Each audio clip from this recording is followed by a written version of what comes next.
हमले को अब तक का सबसे घातक हमला बताया जा रहा है। पूरी दुनिया ने यूक्रेन पर हमले की एक एक तस्वीर देखी है और जिसने भी उस तस्वीर को देखा है वो दहल गया है, जिसे पुतिन ने बेहद खास प्लानिंग के तहत अंजाम दिया। लेकिन इन सब के बीच में समझे देखें, यूक्रेन के आसमान से अब मौत की मशीन जो है वो बनकर जो हथियार गोले बरसा रहा था वो एक ऐसा ड्रोन है जिसे सुसाइड ड्रोन के बारे में जानते हैं, जो तबाही का सामान लेकर उड़ता है और जहां गिरता है वहां बर्बादी के निशान छोड़ देता है।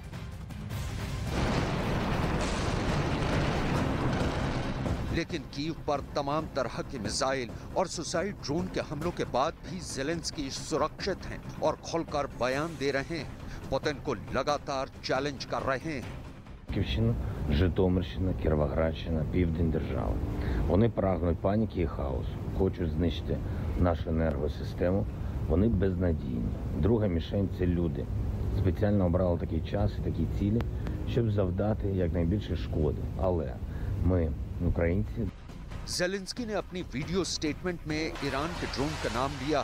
पुतिन इस वक्त यूक्रेन ईरान के शाहिद 136 सुसाइड ड्रोन का इस्तेमाल कर रहे हैं, जो उड़ता हुआ बम है और वहां जाकर गिरता है, जिस टारगेट को उसे पूरी तरह खत्म करना होता है। हालांकि रिपोर्ट्स ऐसी मिलती रही हैं कि रूस ने जुलाई और अगस्त में अपनी फोर्स को ईरान के ड्रोन ऑपरेट करने की ट्रेनिंग दी थी।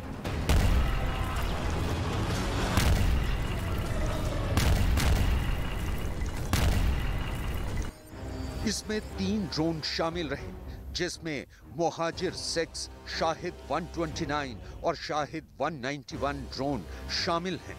ये ड्रोन सर्विलांस के साथ दुश्मन पर बम गिराने का काम कर सकते हैं। इनमें शाहिद 136 वाकई बहुत खतरनाक ड्रोन है, जो अकेले हमला नहीं करता बल्कि एक साथ कई ड्रोन लॉन्च किए जाते हैं। ये आत्मघाती ड्रोन है। इन्हें ईरान का कामिकाज़े ड्रोन कहा जाता है, जो यूक्रेन की पोजीशन पर अटैक कर रहे हैं। पुतिन ने ऐसे ड्रोन्स के जरिए कीव पर हमले का प्लान क्राइमिया ब्रिज अटैक के फौरन बाद बना लिया था।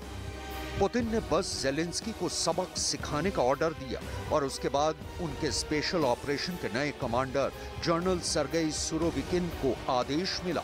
जनरल सर्गेई सुरोविकिन को चेचन कमांडर रमजान कादिरोव की सलाह के बाद बनाया गया है। लिहाजा पुतिन के लेटेस्ट ऑपरेशन कीव में कादिरोव का भी दखल रहा होगा, इससे इनकार नहीं किया जा सकता। पुतिन को यकीन था कि क्राइमिया ब्रिज पर हमला ज़ेलेंस्की के ऑर्डर पर किया गया है। Как вы только что доложили, сомнений нет. Это теракт, направленный на разрушение критически важной гражданской инфраструктуры Российской Федерации. Совершенно верно. И авторы, исполнители, заказчики. इस वक्त यूक्रेन बहुत ज्यादा दहशत में है। ज़ेलेंस्की चाहे बड़ी बड़ी बातें कर रहे हैं, लेकिन उनको भी एहसास हो गया है कि पुतिन की तीसरी आंख खुलने के मायने क्या हैं।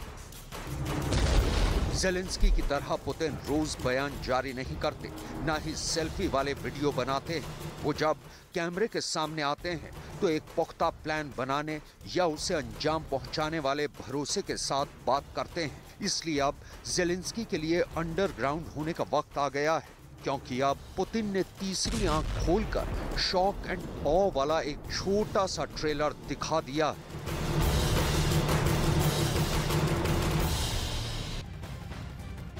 तो सोमवार के दिन हुआ यूक्रेन पर यह हमला बेहद भयावह हमलों में से एक था और इस हमले के बाद अब यूक्रेन से तबाही की डराने वाली तस्वीरें सामने आ रही हैं। दरअसल यूक्रेन की तरफ से यह दावा किया गया कि रूस ने यूक्रेन पर 84 क्रूज मिसाइलें दागी हैं और 24 ड्रोन से भी हमला किया गया है। ग्राफिकली भी हम समझाने की आपको कोशिश करेंगे कि किस तरीके से यहाँ पर कीव पर सबसे ज्यादा घातक हमला हुआ है।